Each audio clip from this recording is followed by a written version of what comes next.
ARMS institute की online classes में बच्चों आपका स्वागत है। देखिए, हम आज एक टॉपिक लेंगे जिसका नाम है सजीवों के लक्षण, या अपन इसको कह सकते हैं कि सिम्टम्स ऑफ ए क्रिएचर।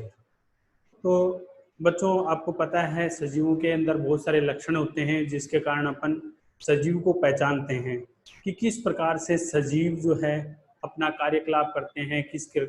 अपन एक दृष्टि में निर्जीव और सजीव के बीच में अपन भेद कर सकते हैं, क्योंकि सजीवों में बहुत सारे ऐसे लक्षण पाए जाते हैं जो निर्जीवों में नहीं पाए जाते हैं। आज अपन एक एक इसे सजीवों के लक्षण की चर्चा करेंगे। सबसे पहला आता है गति। सबसे पहला जो सजीव का लक्षण आता है वो है गति, यानी हर सजीव कुछ न कुछ गति करता है, वो चलता फिरता है। जैसे जंतु है तो वो चलता फिरता है, और अगर पादप है तो पादप जो है वो ग्रो करता है, यानी बढ़ता है, बढ़ने की गति वो करता है। तो इस तरह से अपन देखते हैं कि अलग अलग गतियां पादप और जंतुओं के द्वारा की जाती हैं। पादप और जंतु अलग अलग प्रकार की गतियां करते हैं, अलग अलग प्रकार से व्यवहार करते हैं। जैसे आपने छुई मुई देखी होगी, छुई मुई को अगर जब अपन हाथ लगाते हैं तो वो एक प्रकार की गति को प्रदर्शित करता है, एक प्रकार की गति को प्रदर्शित करता है। अब इसके बाद में अपन देखते हैं श्वसन। श्वसन में क्या करेंगे कि ऐसे जीव जो वायुमंडल से ऑक्सीजन लेते हैं और वायुमंडल की अपने जो शरीर में जो ऑक्सीजन है उसका बाहर त्याग करते हैं, ऑक्सीजन कार्बन डाइऑक्साइड का त्याग करते हैं और ऑक्सीजन को लेते हैं वातावरण से। इस प्रकार की श्वसन गतियां सजीवों के अंतर्गत पाई जाती है। सजीवों में श्वसन अलग अलग टाइप से होता है। कोई फेफड़ों से श्वसन करता है, मछलियां वगैरह गिल से श्वसन करती है, और जो है अपने जो मेंढक वगैरह है या जो कुछ ऐसे छोटे जीव होते हैं जैसे अमीबा वगैरह, वो अपनी सामान्य सतह द्वारा अपने पूरे शरीर की बॉडी के द्वारा जल में कार्बन डाइऑक्साइड छोड़ता है और ऑक्सीजन लेता है। इसके बाद में तीसरा जो आता है संवेदनशीलता। अगर अपन किसी भी सजीव को कोई स्टिमुलेटन यानी उसको उद्दीपन दें, यानी उस पर प्रकाश डालें या फिर उसको छुएं या फिर उसको ताप दें, तो वो उसके प्रति कुछ न कुछ अनुक्रिया करता है, कुछ न कुछ अनुक्रिया वो उसके प्रति करता है। तो इस प्रकार अपन देखते हैं सजीवों में संवेदनशीलता पाई जाती है। उनके अंदर ये होता है कि अगर अपन उसके अंदर टॉर्च डालें उनके ऊपर, तो वो टॉर्च के प्रति या तो भागेंगे या उसके पास आएंगे। ये अलग अलग सजीवों पर निर्भर करता है। यह संवेदनशीलता है, यानी उसमें कुछ न कुछ हलचल होती है जब उसको अपन उद्दीपन देते हैं। अगला जो अपना आता है वो है वृद्धि।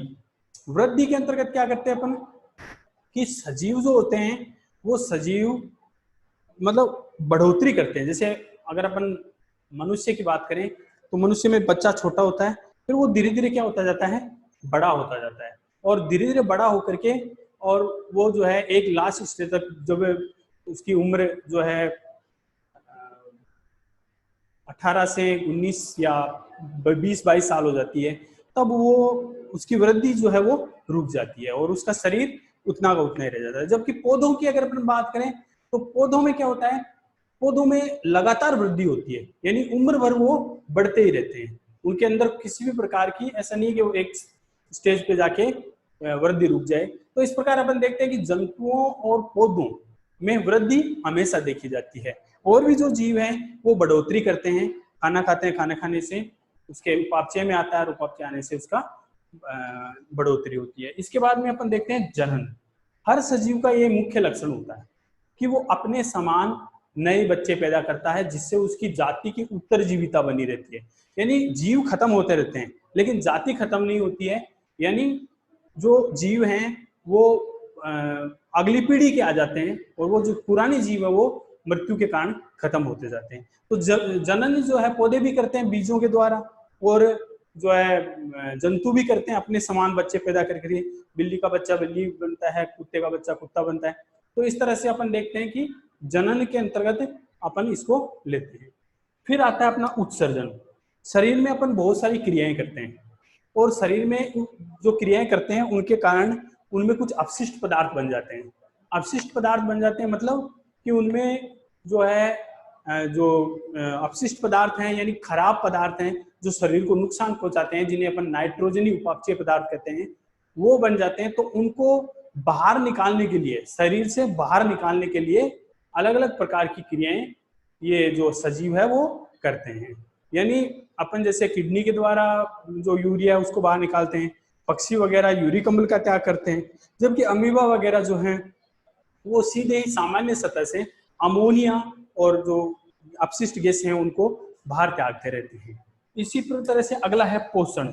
हर सजीव अपनी बढ़ोतरी के लिए, जनन के लिए और जो क्रियाकलाप हैं उनके ताकत उसमें ताकत के लिए क्या करते हैं, पोषण करते हैं। पोषण का मतलब वो खाना खाते हैं। खाना खाने से उसके शरीर में एनर्जी रहती है, उसकी शारीरिक बढ़ोतरी होती है और जो है उसका विकास होता है। इसी तरह से अगला है पाचन। खाना खाने के बाद में उस पाचन को किया जाता है। पाचन का मतलब होता है जिसे भोजन के जो बड़े अणु हैं उनको तोड़ करके और छोटे छोटे अणुओं में बटाया जाता है, छोटे छोटे अणुओं में तोड़ा जाता है, जिससे वो शरीर के उपापचय में भाग ले सके। इसके बाद में अपन देखते हैं उपापचय। उपापचय का मतलब है खाना पच गया, अब उसका शरीर में उपयोग होना है। उपापचय शब्द में आता है आपका मेटाबॉलिज्म। मेटाबॉलिज्म में दो चीजें होती है, एक कैटाबॉलिज्म और एक एनाबॉलिज्म। कैटाबॉलिज्म और एनाबॉलिज्म यानी बड़े अणु टूट करके छोटे अणुओं में बदलते रहते हैं शरीर में, और छोटे अणु जुड़ करके बड़े अणुओं में बदलते रहते हैं। इसको अपन उपापचय कहते हैं। फिर अपना आता है समस्थितिकता। समस्थितिकता का मतलब है कि शरीर में जो चीजें होती है, शरीर में जो अपने चीजें होती है उनमें समस्थितिकता पाई जाती है। यानी अंदर का जो वातावरण है, शरीर के अंदर का जो वातावरण है वो हमेशा एक जैसा रहता है। जैसे अपने शरीर का बॉडी का टेम्परेचर आपको सबको पता है कितना रहता है, 37 डिग्री। और जो है शरीर के अंदर जो टेम्परेचर 37 डिग्री है और पानी की मात्रा जो है अपन एक निश्चित होती है, बाकी और जितनी भी चीजें हैं उनकी मात्राएं निश्चित होती है। तो इस तरह से अपन देखते हैं कि जो अपने सजीव हैं वो सजीव अपने अंदर का जो वातावरण है उसको बनाए रखते हैं, उसको समस्थितिकता कहते हैं। और अगला लास्ट अपना है अपनी परिसीमा बनाए रखना। यानी सजीव के ऊपर त्वचा या कोई ऐसा आवरण होता है, जैसे मोलस्का में अपने ये शंख वगैरह होते हैं या घोंगा वगैरह होते हैं, उनमें कैल्शियम कार्बोनेट का आवरण होता है। तो शरीर के ऊपर एक ऐसा आवरण होता है जिससे अपन ये पहचान सकते हैं कि ये शरीर जो है, ये जो जीव है वो इस आकृति का है, इस आकार का है। तो बच्चों आज के लिए इतना ही, अगले वीडियो में फिर करेंगे। इस वीडियो को सब्सक्राइब कीजिए, लाइक कीजिए और अपने चैनल को सब्सक्राइब कीजिए।